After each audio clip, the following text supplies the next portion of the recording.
इसमें बात है बेटा।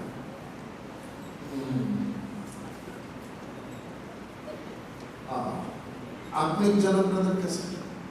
जब हम वचन को सुनते हैं और उसके बाद उसको करने में असफल होते हैं तो हमें जलन होता है कि मैंने इस वचन को क्यों नहीं किया, और उसे करने के प्रयास में और उसके आगे बढ़ते हैं।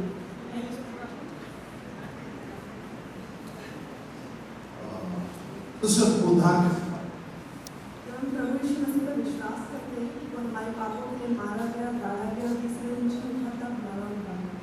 ताली मारिए।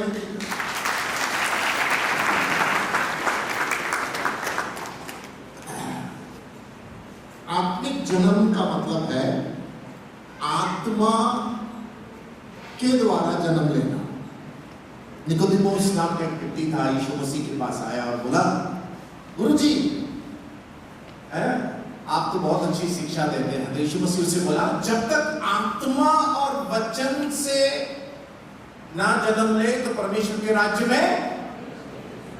बहनों भाइयों, उद्धार को अच्छे से समझिए। उद्धार क्या है? उद्धार का मतलब है छुटकारा। पंजाबी में क्या बोलते हैं छुटकारा के लिए? मुक्ति। जी, किसमें से मुक्ति? पाप क्या है?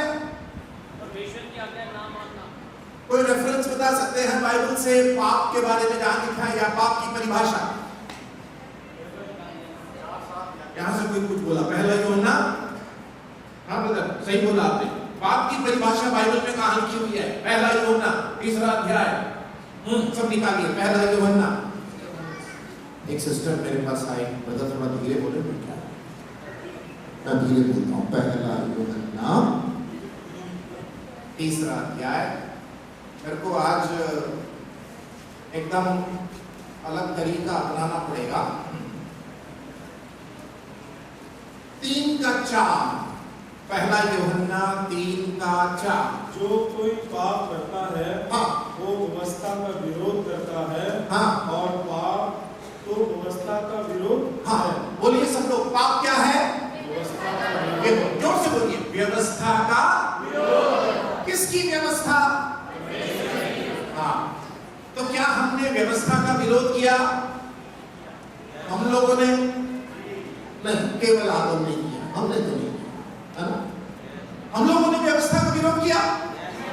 अरे यहाँ तो सब भक्त लोग हैं, पैर दिखाओ मुझे, पैर है। हमने क्या किया? परमेश्वर की दी गई व्यवस्था का। हाँ, तो हम लोग क्या बन गए? हाँ, हमारे माथे में लिखा हुआ है पापी। तो पापी को क्या चाहिए? मुक्ति। मुक्ति कौन देगा? यीशु मसीह ही क्यों देगा? उनके पास अधिकार है, क्योंकि वो निष्पाप है। फिर केवल निष्पाप के कारण मुक्ति दे सकता है। कि वो मारा गया, गाड़ा गया और तो भैया यीशु मसीह को मरने की आवश्यकता क्यों थी? हमारे पापों के लिए। मरना किसको था? हमारे को मरना, हमको मरना था। हमारे बदले में यीशु मसीह। अब एक और बात बोलूंगा, यीशु मसीह ईश्वर भी थे और मनुष्य भी थे। सही या गलत?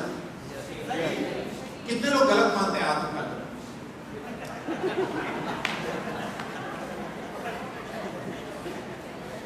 ये पुराने जमाने में एक टेप रिकॉर्डर आता था, 2 in 1।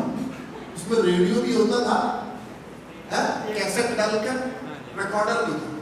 यीशु मसीह 100% ईश्वर थे, 100% मनुष्य भी थे। ध्यान से सुनिए।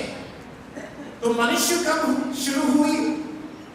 उनकी मनुष्यता कब शुरू हुई? जब उन्होंने मनुष्य का रूप धारण किया। कब? बैतलहम में कुंवारी मरियम से उस गौशाले में निष्पाप मनुष्य, बिना पाप का मनुष्य था यीशु मसीह। इसीलिए मेरा सफेद शर्ट पहना और मैं सफेद शर्ट को नाली के पानी से धोऊंगा कि नल के पानी से धोऊंगा? नाली के पानी से, है ना? कैसे बात कर रहे हैं यार? मैं नाली के पानी से धोऊंगा इसको। वाह यार, मैं कौन से, ये गंदा हो गया, कीचड़ हो गया, मैं कौन से पानी से धोऊंगा? बचे साफ पानी से। तो हमें यीशु मसीह ही उद्धार क्यों दे सकते हैं? क्योंकि वो साफ, पाक, पवित्र, निष्पाप है। एक निष्पाप उद्धार देने वाला ही पापी को उद्धार दे सकता है। तो उस मसीह के बारे में हमने तीमुथियुस की पत्री पहला अध्याय, पहला तीमुथियुस 3:16 में कल हमने सुना था। आज बच्चा जन्म लेने के बाद बच्चे को क्या चाहिए? है? बच्चा जन्म लेने के बाद क्या चाहिए? क्या होता है? मम्मा क्या चाहिए उसको? पंजाब में दूध नहीं पीता कि बच्चा पैदा होती है लस्सी पिलानी है, दूध चाहिए। तो आज हम सीखेंगे आत्मिक उन्नति, है आत्मिक उन्नति, ठीक है, स्पिरिचुअल ग्रोथ। कल हमने सीखा आत्मिक जन्म। हर पापी को आत्मिक जन्म लेना जरूरी है। वो यीशु मसीह दे सकता है। जन्म लेने के बाद उसे क्या करना है? क्या करना है? आगे बढ़ना, बिस्तर में पड़े रहना हमेशा। क्या करना? मैं आपके कलीसिया में आ रहा हूं इस संडे को मैं आपको कलीसिया आ रहा हूं और मैं दरवाजे से घुसता हूं, मेरे हाथ में है एक दूध का बोतल, मैं सामने कुर्सी पे आके बैठ गया। आप लोग आ रहे हैं परम पिता की हम, मैं बीच में दूध का बोतल लेता हूं, बाल सफेद 50 साल का बुढ़ा दूध पी रहा। आप क्या बोलेंगे मेरे को? है? क्या बोलेंगे मुझे? सखिया। मैं आपके कलीसिया में एक दूध का बोतल लाकर सामने वाले कुर्सी में आके बैठा हूं। आप लोग परम पिता की गाना गा रहे हैं और मेरे मुंह में क्या? दूध की बोतल। आज कई विश्वासियों के मुंह के अंदर ये बोतल रखा हुआ है। ये बोतल छूटता नहीं है, बहुत पसंद है। बाल सफेद हो गया, गंजे हो गया, लंगड़ा है, दूध का बोतल क्यों है? क्यों है? आत्मिक रूप से पढ़े नहीं है, अभी भी भजन संहिता ही पसंद है। हबक्कुक का किताब निकालने बोलेंगे ब्रदर ये कहां पर है? योएल का किताब नहीं मालूम ब्रदर, भजन संहिता से कुछ बोलिए ना, फट से निकाल। क्यों? पढ़े नहीं है, पढ़े नहीं। तो आज हमारा सत्र है कैसे पढ़ना है। कौन कौन पढ़ना चाहता है? हाँ, आत्मिक रूप से पढ़ने वालों आज कान खोल के सुन लो। ये दूध का बोतल उठा के फेंक देना। आज मांस खाने के लिए तैयार हो जाओ। कड़क, पंजाब के विश्वासियों कड़क भोजन खाने के लिए तैयार हो जाओ। कब तक तू दूध का बोतल पकड़ेगा? चलिए शुरू करते हैं एक सवाल से। यीशु मसीह ने हमें उद्धार क्यों दिया? कोई बता सकता है? हमें उद्धार क्यों दिया? 3 मुख्य कारण है। देखते हैं आप लोग कौन सा कारण बताते। क्यों उद्धार दिया? सेवक लोग भी बोल सकते हैं। चलिए, यीशु मसीह हमें उद्धार क्यों दिया? पहले क्योंकि सब प्यार करते हैं, क्योंकि हम पापी थे, वो हमें हाँ ठीक है, हम पापी थे, हमें स्वर्ग ले जाना था, जीवन की पुस्तक में नाम लिखना था, पवित्र आत्मा देना था, स्वर्ग के आशीषों से भरपूर करना था। ठीक ठीक, वो हमें प्यार करते हैं? स्वरूप एक नंबर, वाह, इंडिया निकालिए। रोमियो की पत्री 8वां अध्याय 29वीं आयत। पहला कारण, यीशु मसीह ने हमें उद्धार क्यों दिया? क्योंकि जिन्हें उसने पहले से जान लिया, उन्हें पहले से ठहराया भी है कि उसके पुत्र के स्वरूप में हो, ताकि वो बहुत भाइयों में पहलौठा ठहरे। हाँ, सब लोग कान खोल के सुन लो। आपको यीशु मसीह का उद्धार क्यों मिला है? ताकि, सबसे पहला कारण, ताकि हम लोग यीशु मसीह के समान बने। क्यों उद्धार दिया? ताकि हम इसके समान बने। बहनों, यीशु मसीह का स्वभाव के समान हम रोज बदलते जाए, बनता जाए। दूसरा कारण कोई बता सकता है? ताकि परमेश्वर का जन वो कारण वो परिणाम है। दूसरा कारण कोई बता सकता है प्रभु ने क्यों उद्धार दिया? एक कारण, बहुत अच्छा जवाब विद्या ने दिया। दूसरा कारण है उसके साथ रहने के लिए, वो भी उसका परिणाम निकालेंगे। पतरस की पत्री, ये थोड़ा सा कड़वा है।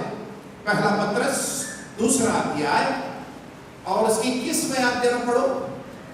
पढ़ने में मजा नहीं आएगा लेकिन पढ़ना पड़ेगा।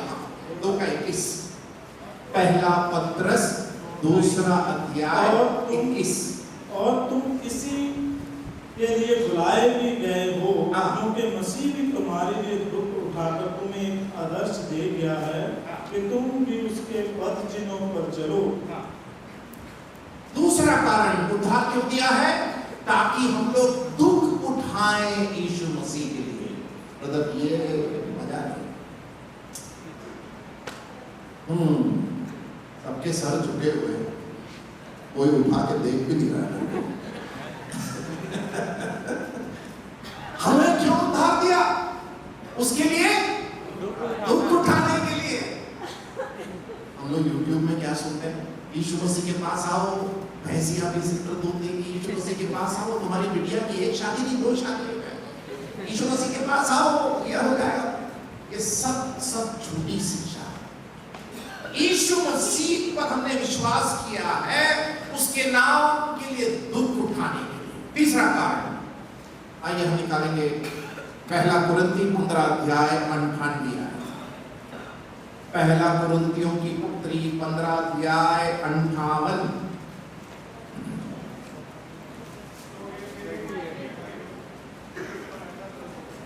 इसलिए हे मेरे प्रिय भाइयों, दृढ़ और अटल रहो और प्रभु के काम में सर्वदा बढ़ते जाओ, क्योंकि वह जानते हो कि तुम्हारा परिश्रम प्रभु में व्यर्थ। तीसरा कारण प्रभु की सेवा करने के लिए। ये 3 कारण के लिए प्रभु ने हमको उद्धार दिया। समझ गए? पहला कारण क्या है? अपने स्वरूप, बोलिए यीशु मसीह के स्वरूप में बनने के लिए, उसके समान। दूसरा कारण क्या है? उसके लिए दुख उठाने के लिए। तीसरा कारण क्या है? उसकी सेवा करने के लिए।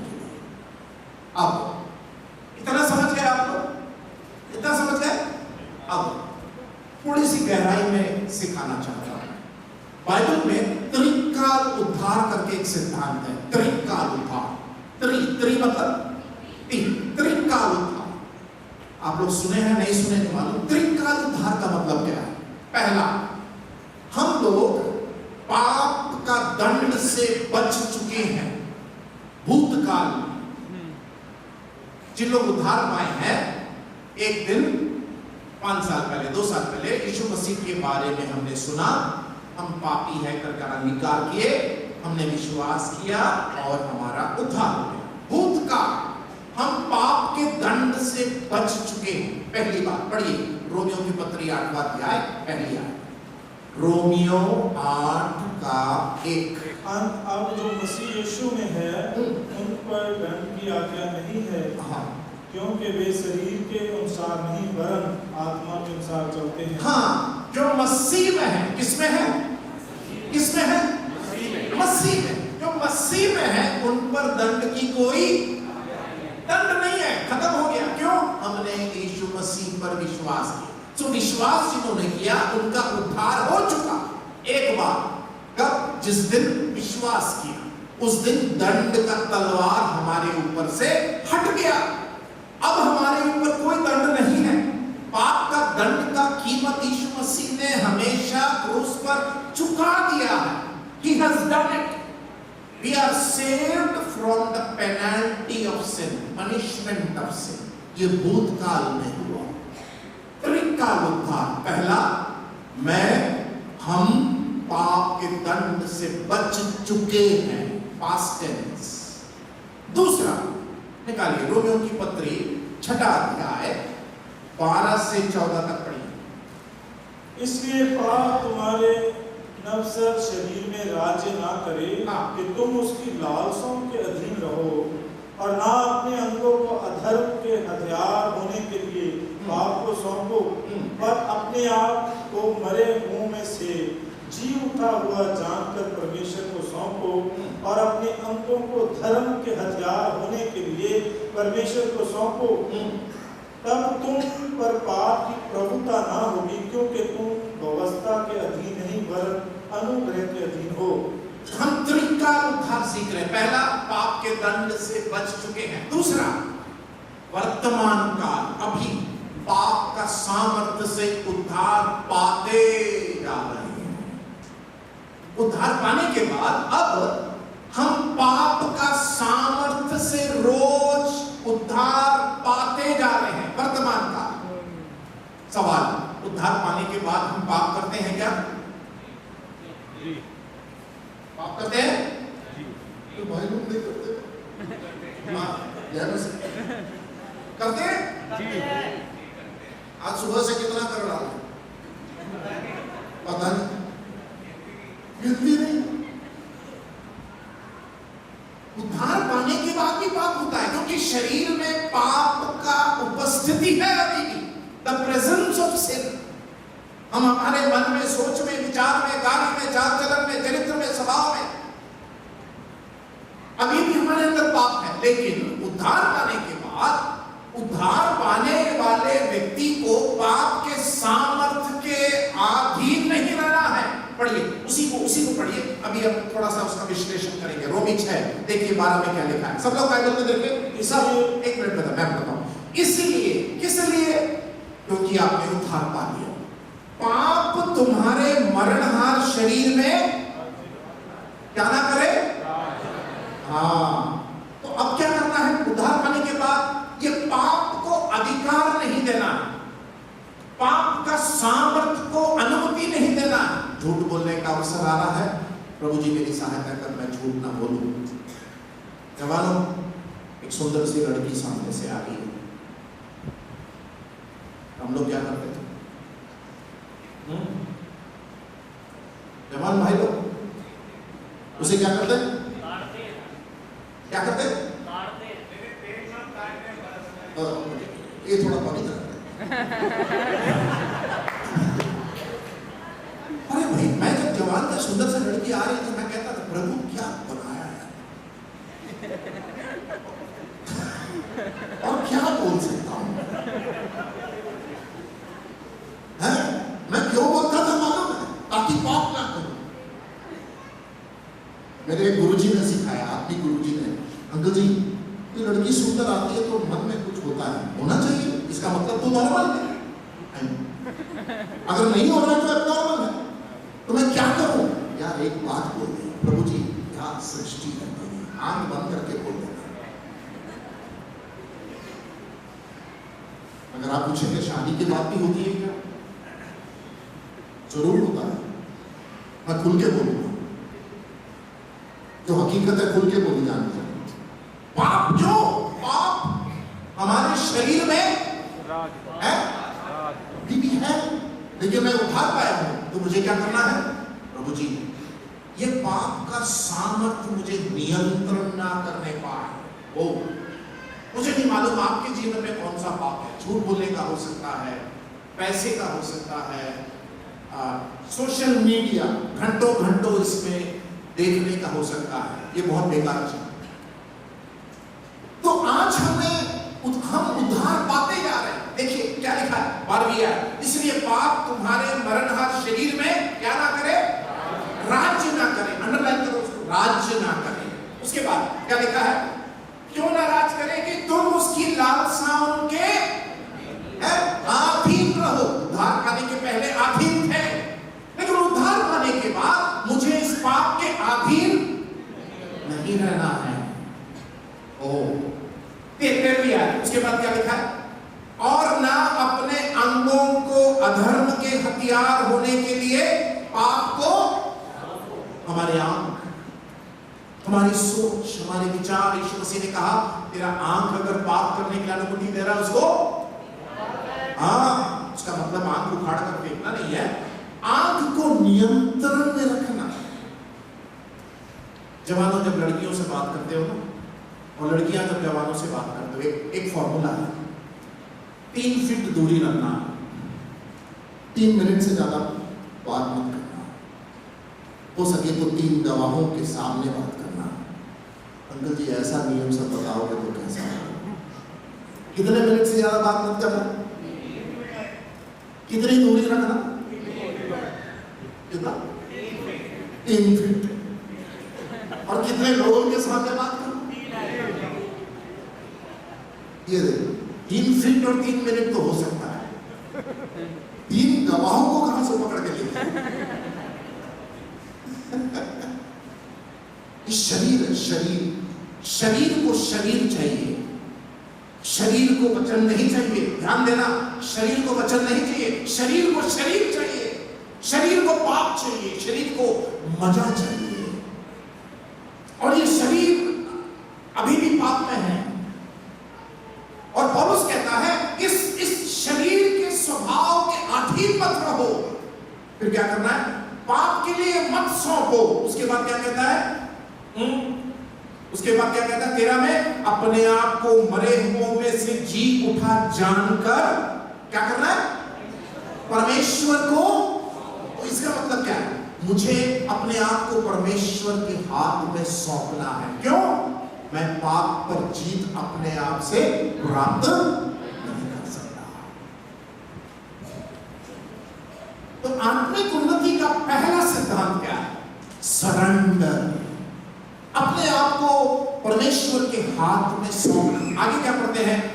आगे पढ़ते हैं और अपने अंगों को धर्म के हथियार होने के लिए परमेश्वर को सौंपो। 14 तुम पर पाप की प्रभुता ना होगी।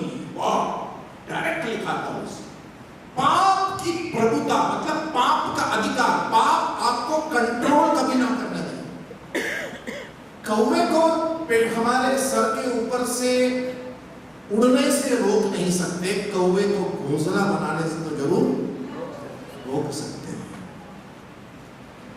तो पाप को प्रभुता मतलब अधिकार मत होने दो। मैंने बोला ना, एक बार प्रचार कर रहा था मैं, जवान से पूछा, जवान पाप क्यों करते हैं? अरे अंकल जी मजा आता है। आप क्या बात कर रहे हैं? ऐसा मजा आता है? मैं कैसे बताऊं? आप करो पहले तो मजा आएगा आपको भी। ऐसा मजा करेगा वो उद्धार नहीं पाया, लेकिन जवाब इसका सही था। हम पाप क्यों करते हैं? मजा आता है। क्यों? शरीर को मजा आता है, मेरे मन को मजा आता है, मेरे आंख को मजा आता है, हम इसलिए पाप करते हैं। पौलुस कहता है ये पाप नियंत्रण नहीं करना चाहिए आपको। मैं त्रिकाल उद्धार समझा रहा हूं। त्रिकाल उद्धार, पाप के का दंड से बच चुके हैं, वर्तमान में अभी पाप का सामर्थ्य से रोज बचते जा रहे हैं। तीसरा, रोमियो की पत्री 8वां अध्याय, उसकी 11वीं। रोमियो की पत्री 8वां अध्याय, यदि उसी का आत्मा जिसने यीशु को मरे हुओं में से जिलाया तुम में बसा हुआ है, तो जिसने मसीह को मरे हुओं में से जिलाया वो तुम्हारी नवसर देहों को भी अपने आत्मा के द्वारा जो तुम में बसा हुआ है जिलाएगा। भविष्य काल। तो मतलब त्रिकाल उद्धार का तीसरा है, हम एक दिन पाप के उपस्थिति से उद्धार पा लेंगे। भूतकाल उद्धार पा चुके हैं, किसमें से? पाप का दंड से। भूतकाल में पाप का दंड से पा चुके हैं, वर्तमान में पाप का सामर्थ्य से रोज बचते जा रहे हैं। तीसरा, एक दिन पाप की उपस्थिति से हम उद्धार हमेशा के लिए वो कब होगा? जब यीशु मसीह आएगा और कलीसिया को उठाएगा, हम यहां से चले जाएंगे तो पाप की उपस्थिति से हम बच जाएंगे। इसको बोलते हैं त्रिकाल उद्धार, उद्धार का 3 काल। तो अभी हम कहां पर हैं? भूतकाल में है, भविष्य में है, वर्तमान में। अभी कहां है? अभी कहां है? वर्तमान में क्या करना है? पाप को मजा लेना है? नहीं, क्या करना है? बचना है। पाप के सामर्थ्य से हम रोज बचना है। हमें से कुछ लोग क्या कहते हैं? पाप के सामर्थ्य से केवल इतवार को बचते हैं। इतवार नहीं। तो ये पाप का सामर्थ्य से रोज बचने के लिए मुझे क्या करना पड़ेगा? सवाल यह होना चाहिए। तो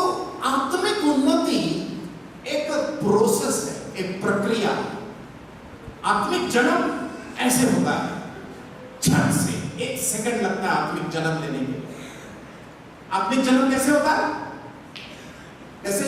मैंने विश्वास किया, प्रभु ने उद्धार दिया, कितना सेकंड लगा? तड़ाक। आत्मिक जन्म कैसे होता है? ऐसे। मैंने विश्वास किया, मैं उद्धार पा लिया, नरक से स्वर्ग में आ गया, मुझे पवित्र आत्मा की छाप मिली, स्वर्ग में मेरा जीवन का पुस्तक में नाम लिख दिया गया। कितना सेकंड लगा? ऐसे होता। आत्मिक जन्म क्षण भर में होता है, लेकिन आत्मिक उन्नति जीवन काल। तो रोज हमें एक छोटा सा बच्चा जन्म लेता है, दूध का बोतल से शुरू करता है और धीरे धीरे धीरे धीरे धीरे वो बढ़ता है। तो अगर आत्मिक जन्म ऐसे होता है और वो परमेश्वर का काम, आत्मिक उन्नति में मुझे कुछ करना पड़ेगा। 4 बातें लिखी है, 4 जिम्मेदारियां आत्मिक उन्नति के लिए, मुख्य जिम्मेदारियां हैं। वो 4 जिम्मेदारियों को अगर आप करेंगे तो मैं अगले कॉन्फ्रेंस में आपको एक परिपक्व विश्वासी होकर देख पाऊंगा। ठीक है? सबसे पहली जिम्मेदारी, वचन की लालसा करना, desiring the word of God. आत्मिक उन्नति का पहला हथियार परमेश्वर के वचन की लालसा। निकालेंगे पहला पत्रस 2 अध्याय उसके 2 आयत। पहला पत्रस 2 अध्याय उसकी 2 आयत। नए जन्मे हुए बच्चों के समान निर्मल आत्मिक दूध की लालसा करो, ताकि उसके द्वारा उद्धार पाने के लिए बढ़ते जाओ। देखिए यहां पर क्या लिखा है? किसके समान? नए जन्मे बच्चों के समान। पत्रस समझा रहा है, तो हम अभी बच्चे हैं, छोटे बच्चे हैं, उद्धार पाए। हमारे हाथ में क्या है? अब ये दूध का बोतल यहां से हटना, हमेशा दूध का बोतल नहीं रखना है। नए बच्चों, जन्मे हुए बच्चों की नाई किस चीज की लालसा करना है? निर्मल आत्मिक दूध। भैंसिया का दूध जरूर पीजिए, एक आत्मिक दूध, अर्थात वो क्या है दूध? परमेश्वर का वचन, इसकी लालसा करना। हम लोग जब खाना खाते हैं तो जब नए जगह में जाते हैं, होटल में जाते हैं, तो एक आदत है, मेरी आदत है, आप लोग करते हैं कि मुझे नहीं मालूम। मान लो मैंने कड़ी मंगवाया, कड़ी, बेसन की कड़ी मंगवाया, दाल तड़का मंगवाया, दाल मखानी मंगवाया, कोफ्ता मंगवाया। तो मेरी पत्नी, मेरे बच्चे हमेशा मेरा मजाक उड़ाते हैं, डैडी आप क्या कर रहे हो? मैंने क्या करता हूँ, ऐसे ऐसे उंगली डालता हूँ उस दाल तड़के में और डाल के देखता हूँ, नमक ज़्यादा है, मिर्ची कम है, ऐसे डालता हूँ। उसके बाद धीरे धीरे चावल में डालता हूँ, ऐसे मिलाता हूँ। आखिरी में क्या करता हूँ मालूम है? अगर कोई देख नहीं रहा है वेटर, तो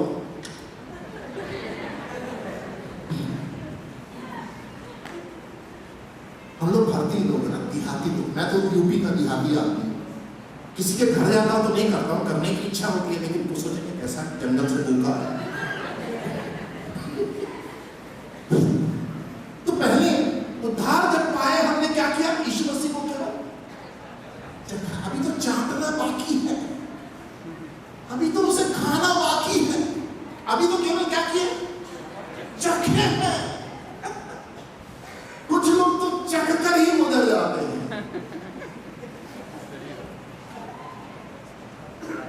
तो केवल चखने से काम चलेगा क्या? खाना पड़ेगा। क्या खाना पड़ेगा? परमेश्वर का वचन। अब तीसरी आयत पढ़ो, पहला पत्रस 2:3। क्योंकि तुमने प्रभु की कृपा का स्वाद चख लिया। आप क्यों निर्मल आत्मिक दूध की लालसा करना है? क्योंकि प्रभु की कृपा का स्वाद को, अब स्वाद को चखते जाना, ऐसे खाओ तुम।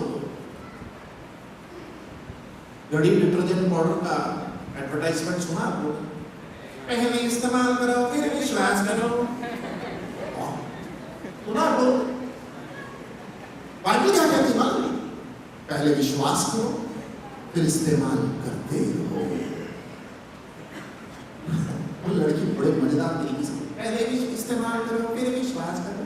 मैं बोला पगली क्या, हमारा उल्टा सिद्धांत है, पहला विश्वास करो फिर इस्तेमाल करते रहो। हम लोग को ये इस्तेमाल करना आता नहीं है। हम लोग इस्तेमाल कब करते मालूम? प्रभु जी घर में बहुत संकट, प्रभु जी बेरोजगार है मेरा पति। हम लोग उस समय यीशु मसीह को इस्तेमाल करते हैं। केवल कब इस्तेमाल करते हैं? संकट के समय। संकट के समय वो जरूर जवाब देगा, लेकिन क्या हम स्वार्थी नहीं है क्या? है गलत बात है। तुमने चख लिया है, चाट डालो, खा डालो क्या इस वचन को, मसीह को, पहन लो मसीह को। यिर्मयाह का किताब निकालो, 15 का 16 पढ़िए बदल जल्दी से। यिर्मयाह का किताब 15 का 16। जब तेरे वचन मेरे पास पहुंचे तब मैंने उन्हें मानो खा लिया। क्या कर लिया मैंने? खा लिया। जब तेरा वचन मेरे पास पहुंचा तो मैंने उसको पोटली में बांध कर डाल दिया। नहीं, क्या किया मैंने? खा लिया। खा लिया। आगे बढ़ो। और तेरे वचन मेरे मन में हर्ष और आनंद का कारण हुए। हाँ, तेरा वचन मेरे मन में हर्ष किसका कारण बना? हर्ष और आनंद का कारण। क्या वचन है। मैं आप लोग को उत्साहित करना चाहता हूं, इस किताब को उठा लो, सीने से लगा दो, इसको खोलो, पढ़ो। पढ़ना नहीं जानते हैं, किसी से पढ़कर सुनो। अपने बच्चों से बोलो, बेटा बेटी यहाँ बैठ, मेरे को रोज 1 घंटा इस वचन को पढ़कर सुना। मैं पढ़ी लिखी नहीं हूँ, पढ़ा लिखा नहीं हूँ, तू पढ़ा लिखा है। मैं इस वचन को सुनना चाहता, सीखना चाहता। बोलो अपने बच्चों को, बैठ के पढ़ाए। इसके बिना आप बढ़ नहीं सकते। नहीं, बिल्कुल नहीं, कोई विकल्प नहीं है। जो बढ़ नहीं रहा है वो मर रहा है। क्या बोला मैंने? जो बढ़ नहीं रहा है आत्मिक रूप से वो मर रहा है। तो सबसे पहली जिम्मेदारी आत्मिक उन्नति के लिए वचन की लालसा। आपको एक आकर्षण होना चाहिए। अभी तो केवल चखे, चाट डालो, खा लो। क्यों वचन की लालसा करना है? परमेश्वर कौन है जानने के लिए, परमेश्वर के साथ चलने के लिए, परमेश्वर की इच्छा जानने के लिए। ये वचन को जितना पढ़ेंगे ये परमेश्वर कितना बड़ा है आपको पता चलेगा। अभी तो इतना सही जाना है, अभी इतना और जानना है। तो सबसे पहली जिम्मेदारी वचन वचन वचन। अभी हमने सुना नशेड़ी करो, नशा करो इससे। जब लेट रहे हैं, खड़े हैं, गाड़ी चला रहे हैं, रसोई घर में दाल बना रहे हैं, खाना बना रहे हैं, कपड़ा धो रहे हैं, सुखा रहे हैं, वचन को घुसाओ अंदर, समेट लो इसको। भजन संहिता 119 पढ़िएगा, पूरा वचन के ऊपर। एक वचन हम उसमें से पढ़ेंगे, भजन संहिता 119 उसका भजन संहिता 119 और उसका 24। बहुत सारे वचन है, टाइम नहीं है, नहीं तो पूरा पढ़वाता हूं। तेरी चुनौतियां मेरा सुख मूल और मेरे मंत्री, तेरी चेतावनियां मेरा सुख मूल, मतलब सुख का आधार है और मेरा मंत्री है। क्या? ये वचन। क्या वचन? ऐसे बहुत सारे हैं उस अध्याय में, समय नहीं। तो आत्मिक उन्नति के लिए क्या उठाना पड़ेगा? मोबाइल, है ना? क्या उठाना पड़ेगा? बाइबल, पवित्र बाइबल। पवित्र क्या उठाना पड़ेगा? पवित्र बाइबल। और ये YouTube में बाइबल पढ़ना बंद कर दिया। क्यों मालूम? YouTube गलत है ये नहीं बोल रहा हूं। आप जब उस बाइबल को YouTube में पढ़ते हैं, मोबाइल में पढ़ते हैं, उस मोबाइल में और भी बहुत गंदगियां। एक मैसेज आएगा, आप बंद करेंगे, उसको देखेंगे। इस किताब को उठाएं, इस किताब की स्त्री बने, किताब का पुरुष बने। Be the woman and man of the book। किताब को उठाएगा। दूसरा जो जिम्मेदारी है वो है प्रार्थना। दूसरा इतिहास 7वां अध्याय दूसरा इतिहास 7वां अध्याय उसकी 14वीं आयत। दूसरा इतिहास 7वां अध्याय उसकी 14वीं आयत।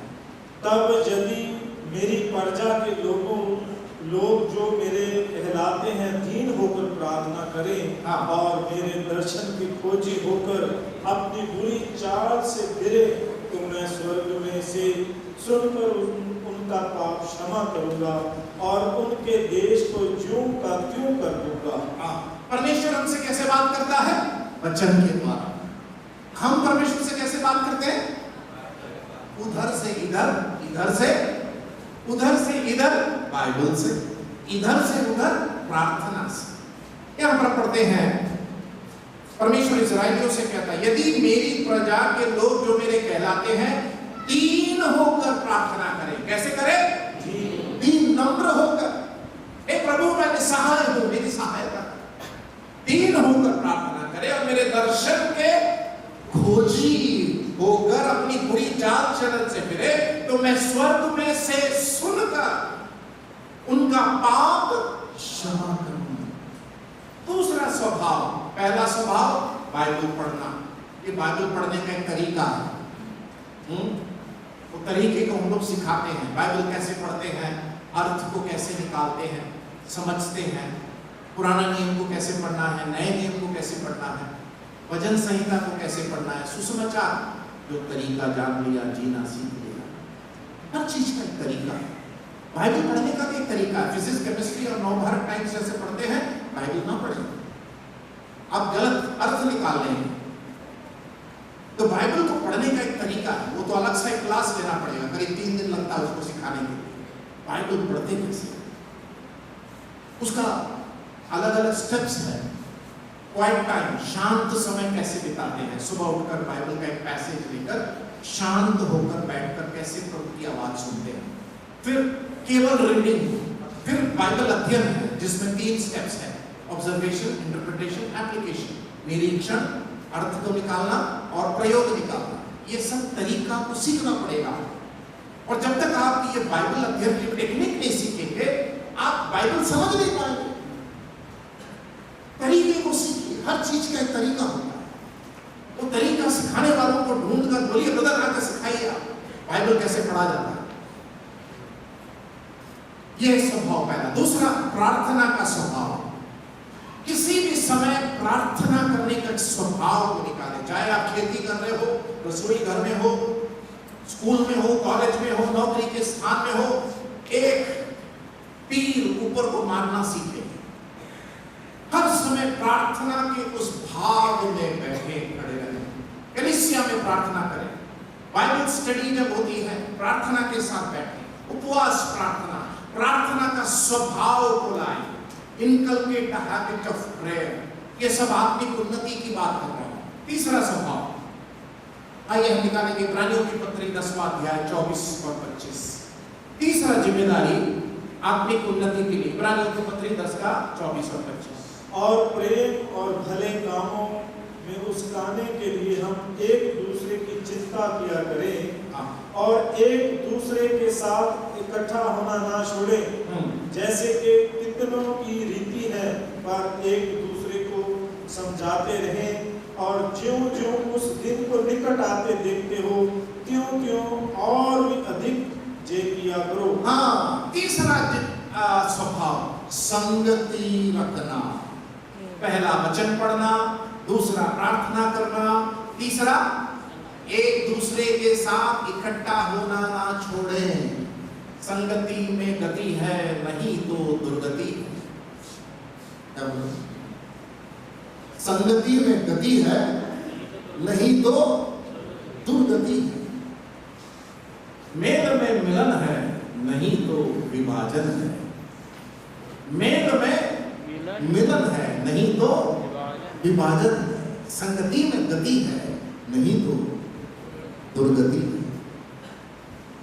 कुछ लोग सूख के हो जाते हैं, मालूम आप लोग, संगति नहीं रखने के कारण। कुछ लोगों का चेहरा देखा, मोदी सरकार की पूरी चिंता उनके ऊपर। मतलब ब्रदर क्या हो गया, कारण क्या बता दो, इसके सामने बैठते नहीं हो तो चेहरे पे कैसे रोशनी आएगा। प्रार्थना करते नहीं है, संगति में जाते नहीं, तो सूखेंगे नहीं तो क्या फलेंगे?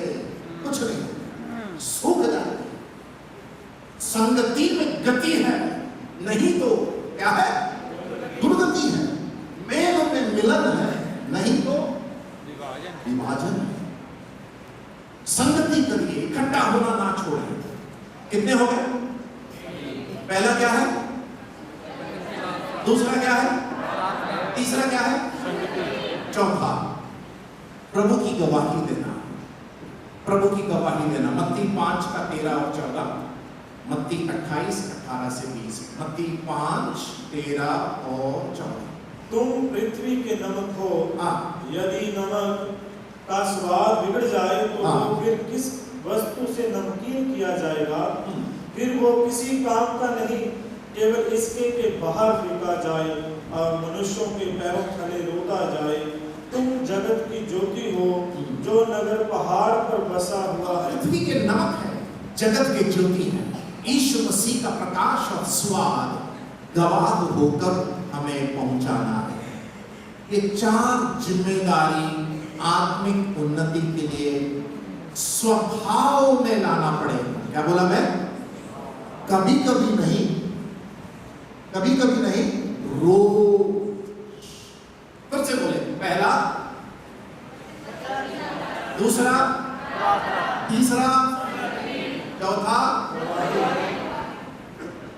ऐसे जब आप करेंगे, आप 1 साल इसको करके देखिए, 1 साल के बाद देखना आपका हुलिया बदल जाएगा, मतलब आत्मिक हुलिया। आपका चेहरा देखना, फिर आप ब्यूटी पार्लर जाना बंद कर देंगे। माफ करना मैं आपको वो चमक फिर निविया क्रीम से नहीं, मेरे परमेश्वर के उस महिमा का प्रकाश, उसका अंश मेरे चेहरे में प्रभु देगा, जैसे मूसा का चेहरा प्रकाशमान हुआ। मेरा जो बाल काटने वाला नाई है ना, हर बार मेरे से बोलता है, बाबूजी आज फेशियल करा लो। तो क्या? उसका नाम दिनेश है। मैं आपसे गुजारिश कर रहा हूँ, कितने पैसे लगेंगे? 300 रुपये। बोला 300 रुपये में 1 हफ्ते की सब्जी खरीद लो, तेरा फेशियल कराओ। बाबूजी एक बात मैं बोलना चाहता हूँ। तो बोलो। मैं देख रहा हूँ कि आप फेशियल कराते नहीं, उसके बाद भी चेहरा बहुत अच्छा है। मालूम है कारण क्या है? बताइए बाबूजी। मैं बोला बिना पैसे का दिए मैं फेशियल कराता हूँ। ये कौन सा फेशियल है? बिना पैसा दिया फेशियल? मेरे पास एक किताब है। अच्छा, कौन सी किताब है? उसका नाम है बाइबल। बाइबल पढ़ने से फेशियल होता है? पढ़ के देखिए। मैंने उसको नया नियम लिया कर दिया, अच्छा इसको पढ़ो मैं, तो फिर मेरा धंधा कैसे चलेगा? मैं बोला तेरा धंधा चलने दे, तेरा चेहरे की बात कर रहा हूं मैं। मेरी बात समझे आप लोग?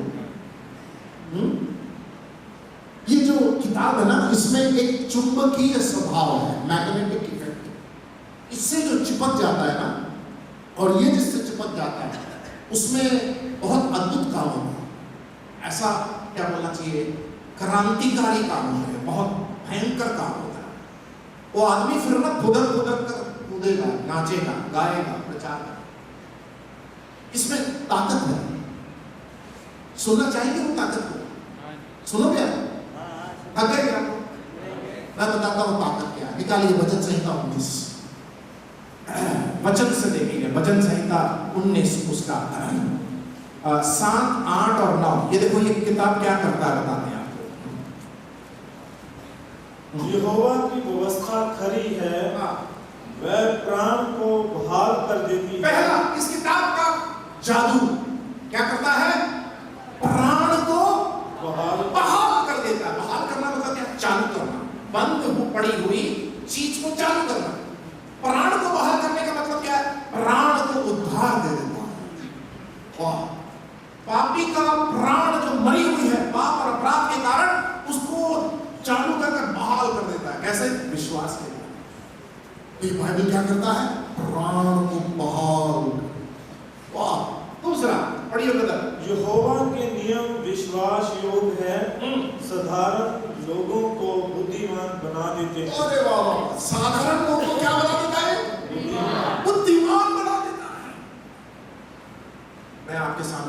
be a मूर्खों का मूर्ख, the foolish of the foolish। मैंने इस किताब को 17वें साल में उठाया था। इस किताब को मैंने 17वें साल में उठाया। इसने मुझे बुद्धिमान बनाया है आत्मिक रूप से। It has made me wise। ये आपको भी बुद्धिमान बना सकता है। तीसरा, यहोवा का भय पवित्र है, वो अनंत काल तक स्थिर रहता है। यहोवा के नियम सत्य हैं और पूरी रीति से धर्ममयी है। यहोवा के उपदेश सिद्ध है। वो पढ़ा आपने 8वीं आयत 8 पर। यहोवा के उपदेश सिद्ध हैं, हृदय को आनंदित कर देते। तीसरा यहोवा के उपदेश सिद्ध है। कहां पर? हृदय को क्या कर देता? आनंदित। निराशा के समय इस किताब को उठा के पढ़े, हृदय को आनंदित कर देता है। चौथा, यहोवा की आज्ञा निर्मल है, वो आंखों में ज्योति ले आता है। आंखों में। अब बताइए ये बाइबल कहां प्रभाव डालता है? पहला प्राण को, दूसरा बुद्धि को बुद्धिमान बना देता है, तीसरा हृदय को, चौथा इसलिए मैंने कहा आपका हुलिया बदल जाएगा, आपकी जबान बदल जाएगी, आपकी नजर बदल जाएगी, आपकी भाषा बदल जाएगी, आपका स्वभाव बदल जाएगा, चरित्र बदल जाएगा।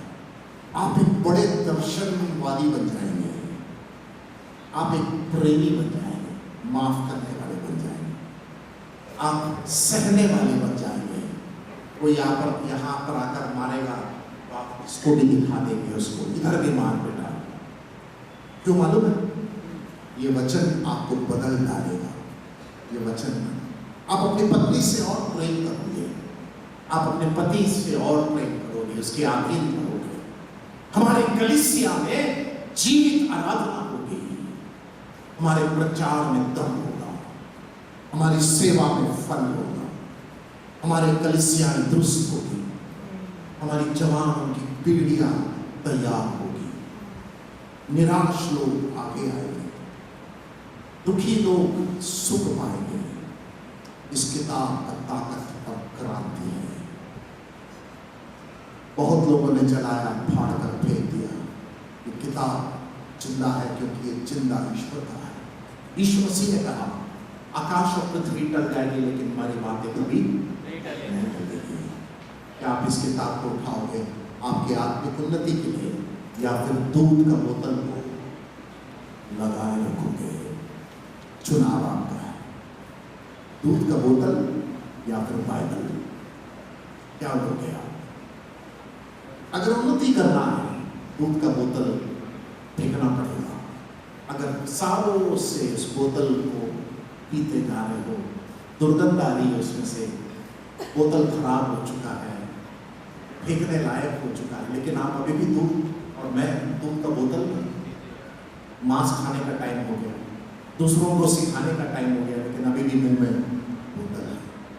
परमेश्वर कह रहा है बेटा मुझसे देखा नहीं जा रहा है, तो 20 साल से उधार पाया है, तेरे मुंह में बोतल, मैं क्या बोलूं? तेरे को कितने अवसर मैंने दिए, तू बोतल छोड़ता नहीं है। तेरे हाथ में मैंने एक किताब दिया बाइबल, वो वैसे ही रखा हुआ है, तू रोज इस बोतल को लेकर कलीसिया जा रहा है। 20 साल हो गए उधार पाए, 40 साल हो गए, 10 साल हो गए। 2 साल के बच्चे के मुंह में बोतल मुझे समझ में आता है, लेकिन तेरे मुंह में मुझे समझ में नहीं आ रहा। क्या करेंगे? आइए अपने सर को झुकाएं।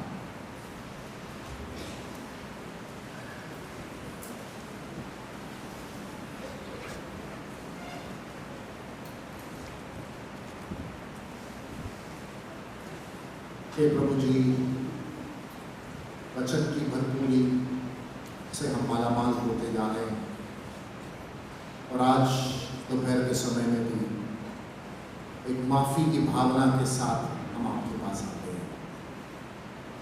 हम सबके पास दूध का बोतल है,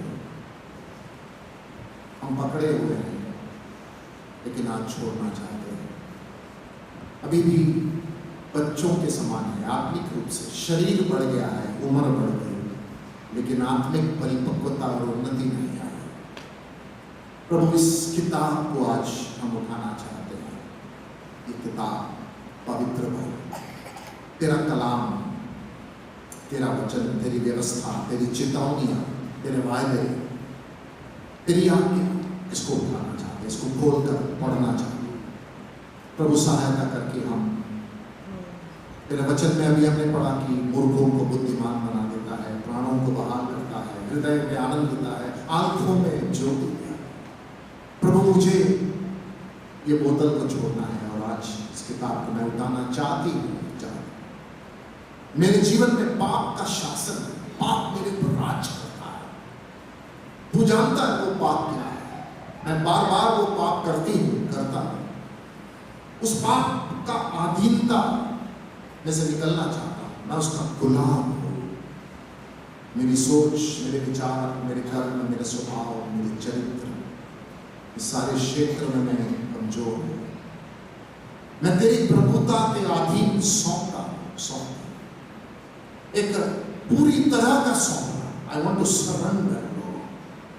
तेरे वचन के अधीन, तेरी प्रभुता के अधीन, तेरे सिद्धांतों के अधीन, तेरी इच्छा के अधीन पूरी तरह से मैं समर्पित करती हूँ करना। मेरे जीवन में क्रांतिकारी काम करना। थोड़ा समय बाकी है, कुछ तो मैं तेरे लिए करूं, बनूं। हे प्रभु, मेरी प्रार्थना को सुन, हमारी प्रार्थना को सुन। जब हम थोड़े समय और यहाँ बिताते हैं, प्रभु जी हमारे अंदर काम कर। प्रभु जी हम प्रार्थना करते हैं कि आप हमारे हृदयों को बदलें, प्राथमिकताओं को बदलें, आशीष दें, निर्णयों को लेने सा। प्रार्थना सुना, धन्यवाद प्रभु यीशु मसीह के नाम से मांगते हैं।